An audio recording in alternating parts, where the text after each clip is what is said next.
बिस्मिल्लाहिर्रहमानिर्रहीम। अस्सलामुअलैकुम नाज़रीन, आज की वीडियो में बात करेंगे कि अमेरिकन फ़ौज के इनखला और अफगानिस्तान में तालिबान की कार्रवाइयों में तेजी आते ही पाकिस्तान से मुत्तसिल सरहदी इलाकों पर चमन और किला अब्दुल्ला में अफगान तालिबान मुतहर्रिक हो गए और बाजारों में इनके झंडे लहराना शुरू हो गए। ज़राए का कहना है कि अफगान आर्मी से स्पिन बोल्दिक का कंट्रोल हासिल करने के बाद से अफगान तालिबान पाकिस्तानी सरहदी इलाकों में खुलकर सामने आ गए हैं। इससे पहले बाब दोस्ती और वेश मंडी का कंट्रोल हासिल करने के बाद अफगान तालिबान की जानिब से दावा किया गया कि उन्हें उसका कंट्रोल हासिल करने के लिए ज्यादा मुज़ाहमत का सामना नहीं करना पड़ा। चमन के मुकामी अफराद इस दावे से मुतफिक नजर आते हैं और इनका कहना है कि सरहद के इस पार लड़ाई की आवाजें इस पार सुनी जा सकती हैं, लेकिन बाब दोस्ती और वेश मंडी पर कब्जे के दौरान फायरिंग और धमाकों की कोई आवाज सुनाई नहीं दी गई, जिसका मतलब है कि अफगान बॉर्डर सिक्योरिटी एहलकारों ने पुरअमन तौर पर हथियार डाल दिए और कंट्रोल तालिबान के हवाले कर दिया। हस्पन बोल्दिक पर कब्जे के बाद सरहद पार किला अब्दुल्ला के इलाकों में अफगान तालिबान न सिर्फ अपने हक में प्रोपेगेंडा मुहिम चला रहे हैं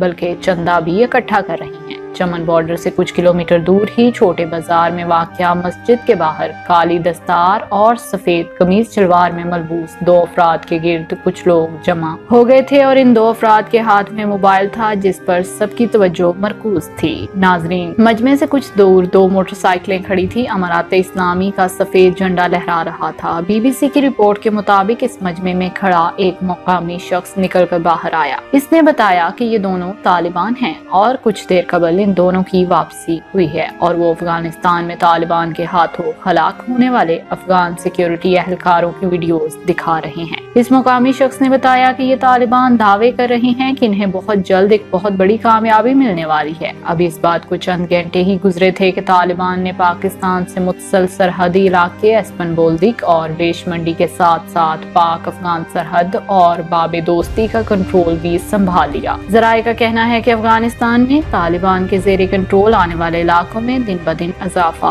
हो रहा है, जिससे पाकिस्तान में दीगर सरगर्मियों से मुतल्लिक तशवीश पाई जाती है। तालिबान की जानिब से हस्पन बोल्दिक पर कब्जे से चंद दिन कबल बलोचिस्तान में चमन में तालिबान की नकलो हरकत दिखने में आई थी। चमन और किला अब्दुल्ला की छोटी मसाजिद के बाहर बाजार और मरकजी रोड पर कुछ ही फासले पर काली दस्तार बांधे अमारात इस्लामी का झंडा लगाए मोटरसाइकिल सवार नजर आए। ऐसी वीडियोस भी सोशल मीडिया पर शेयर की गयी जिनमें अफगानिस्तान में हलाक होने वाले तालिबान जंगजुओं की मैयतों का चमन में इस्तकबाल करते हुए देखा जा सकता है। चमन के एक मुकामी शख्स ने बताया कि अमेरिकन फौज के इनखला और अफगानिस्तान में तालिबान की कार्रवाइयों में तेजी आते ही अफगानिस्तान से मुत्तसिल पाकिस्तान के सरहदी इलाकों जैसा कि चमन और किला अब्दुल्ला में तालिबान एक बार फिर मुतहर्रिक दिखाई देते हैं। मुकामी लोगों का कहना था कि अगरचे बहुत से तालिबानों का ताल्लुक किसी इलाके से है, लेकिन फिर भी इनके हुलिये से इनको मुकामी अफराद से अलग पहचाना जा सकता है। उनका कहना था कि इनको अक्सर बाजार से गुजरते और मसाजिद में नमाज पढ़ते हुए देखा जा सकता है, लेकिन हस्पन बोल्दिक का कंट्रोल हासिल करने के बाद ये मामूल से ज्यादा तादाद में नजर आए। ज़राए का कहना है कि किला अब्दुल्ला से चमन जाते हुए सड़क के दोनों तरफ ऐसी मुतअद्दिद कब्रें मौजूद हैं जिन पर अमारात इस्लामिया के सफेद झंडे लहरा रहे हैं। चमन के एक मुकामी शख्स का कहना था कि अफगानिस्तान में हलाक होने वाले तालिबान के जनाजे अफगानिस्तान से मुत्तसिल सरहद बलोचिस्तान के इलाकों में तदफीन के लिए लाए जाते हैं और इन जनाजों में शिरकत करने वालों को न सिर्फ अफगान जहाद का हिस्सा बनने की तरगीब दी जाती है बल्कि हलाक होने वाले मुकामी तालिबान को मरकजी रोड के करीब दफन करके इनकी कब्रों को सफेद झंडों से इसलिए नुमाया बनाया जाता है ताकि इन्हें देखकर मुकामी अफराद की हौसला अफजाई हो। नाजरीन, इधर अफगान तालिबान के एक ज़राए ने खबर रसां अदारे AFP को बताया कि सैकड़ों लोग पाकिस्तान में दाखिल होने की उम्मीद पर पाकिस्तान की सरहद पर जमा हो गए थे और इन्होंने कहा कि हम पाकिस्तानी हुक्काम से बात कर रहे हैं। आज एक बाज़ाब्ता इजलास तलब किया गया है जिसमें सरहद को खोलने के लिए बातचीत होगी और ये उम्मीद है कि सरहद 1-2 रोज में खुल जाएगी। यही वो बॉर्डर क्रॉसिंग या सरहदी गुजरगाह है जहां से पाकिस्तान के सूबा बलोचिस्तान तक बराह रास्त रसाई मिलती है। यहाँ तालिबान की चोटी की क़यादत अशरों से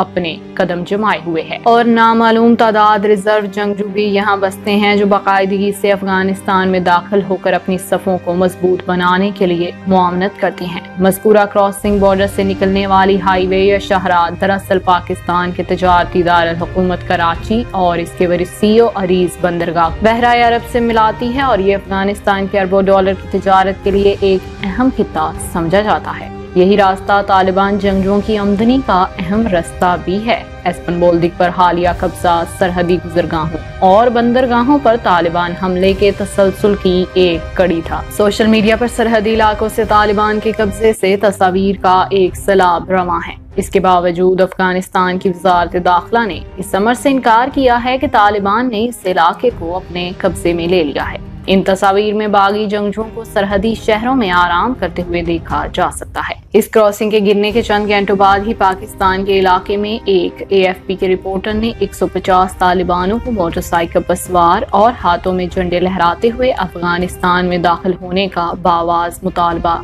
करते देखा। दूसरी तरफ तालिबान ने 7000 बागी कैदियों की रिहाई के बदले में 3 माह की जंगबंदी की पेशकश की है। हुकूमती तर्जुमान नादर नादरी के बकौल ये एक बहुत बड़ा मुतालबा है। इन्होंने तालिबान की फायर बंदी की मशरूत पेशकश के बारे में मजीद तफसीलात बताते हुए कहा कि तालिबान ने अक़वाम मुत्तहिदा की ब्लैक लिस्ट में शामिल अपने लीडरों के नामों को भी इस फहरिस्त से हटाने का मुतालबा किया है। नाजरीन, इस बारे में अब आपकी क्या राय है? कमेंट सेक्शन में अपनी राय का इजहार जरूर कीजिएगा। अब तक के लिए इतना ही। जज़ाकल्लाह।